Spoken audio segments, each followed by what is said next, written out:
আসসালামু আলাইকুম প্রিয় ভাইয়েরা। একটি শোক সংবাদ নিয়ে আসলাম। গতকাল 16 জুলাই এক সিঙ্গাপুর প্রবাসী না পাড়ার কাছে চলে গেছেন।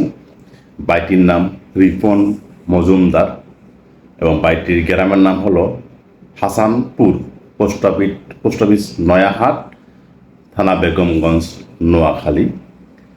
বাইটির মৃত্যু সংবাদ শুনে খুবই আবেগতাড়িত হয়ে বললাম, কারণ বাইটি সুস্থ স্বাভাবিকভাবে কাজে গিয়েছিলেন। কাজ করার অবস্থায় তিনি বুকের মাঝখানে হালকা ব্যথা অনুভব করেন, যা আমরা অনেক সময় গ্যাস্ট্রিকের ব্যথা বলে উড়িয়ে দিই আর কি। তো ওনার সাইডে সুপারভাইজার ছিল। সুপারভাইজার বলল যে ব্যথা ব্যথা করতেছে, তুমি কী করবা? সে বলল, বস ব্যথাটা তো বেশি করতেছে, তো ডাক্তারের কাছে গেলে ভালো হয়। তখন একজন সঙ্গী আর একজন ড্রাইভার দিয়ে তাকে হাসপাতালে পাঠানো হয়। হাসপাতালের কাছাকাছি গিয়ে বলতেছে যে আমার ব্যথাটা একটু বাড়ছে। তিনি কিন্তু এর মধ্যে ব্যথা নিয়ে এই মোবাইলে বিভিন্ন জনের হাতে মেসেজ করতেছেন, কথা বলতেছেন। কিন্তু যখন ব্যথাটা তীব্র হয় তখন তিনি অনুভব করতে পারেন যে ব্যথা আরও বাড়ছে। তখন তিনি বলেন যে ব্যথা করতেছে, এটা করে তিনি তার সঙ্গে দিয়েছিল তার গাড়ির উপর মাথা হেলিয়ে দেয়।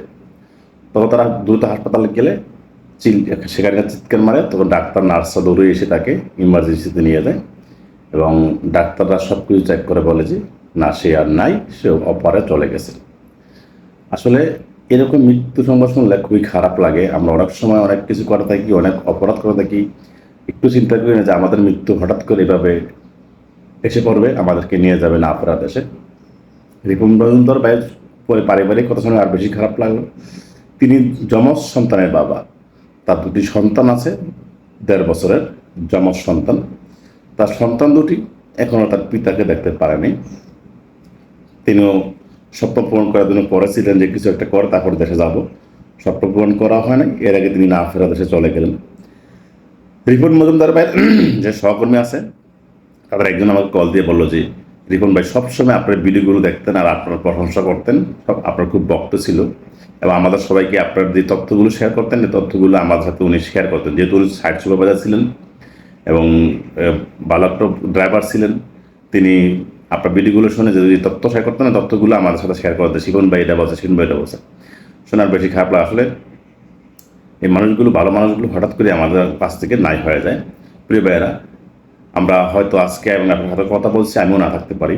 তো যার দিকে নিজেদের খেয়াল রাখবেন, কাজের সময় অবশ্যই নিজ শরীরের স্বাস্থ্য দিকে খেয়াল রাখবেন, কাজও নিরাপদভাবে করবেন। মনে রাখবেন আপনার পরিবার আপনার অপেক্ষা থাকে দেশে। আপনার কিছু হয়ে গেলে তারা কিন্তু পথে বসে যাবে। সবাই রিপন মজুমদার আত্মার মাগফিরাত কামনা করে দোয়া করবেন। সকল সুস্থ থাকুন, ভালো থাকুন। আসসালামু আলাইকুম।